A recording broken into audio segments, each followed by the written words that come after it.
ભાવનગર જિલ્લાના sub registrar કચેરીમાં હડતાળ છે। આઉટસોર્સ ઓપરેટર્સની હડતાળના કારણે હાલાકીનો માહોલ સર્જાયો। દસ્તાવેજ કરાવવા આવેલા લોકોની લાંબી કતાર જોવા મળી।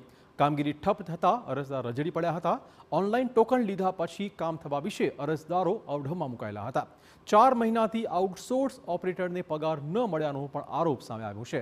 આઉટસોર્સ ઓપરેટરની તરત પગાર ચૂકવવાની પણ માંગણી છે। પગાર અંગે મદદનીશ નોંધણી સર નિરીક્ષણની લેખિત બાંહેધરીની માંગણી છે।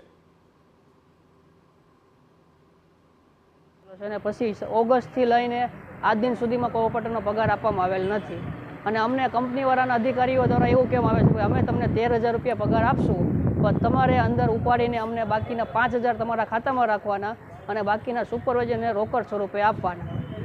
આ રીતનું ઓલું છે। અત્યારે અમે ઓપરેટરમાં હોવા છતાંય અમારી આખી ભાવનગર જિલ્લાની અને બીજા 2-3 જિલ્લાની લોકોએ વેકેન્સી બહાર પાડી છે કે અમને બીવડાવવા વાટો કે ભાઈ આ ઓપરેટરને છૂટા કરી દેશે ને એવી અમને ધમકી આપવામાં આવે છે। હાલ અત્યારે અમે લેબર કોર્ટમાં પગાર બાબતનો કેસ દાખલ કરેલ છે।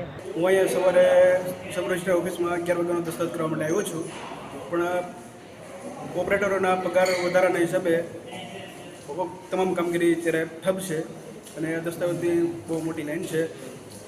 એટલા માટે અમે ક્યારે ચાલુ થાય કે નક્કી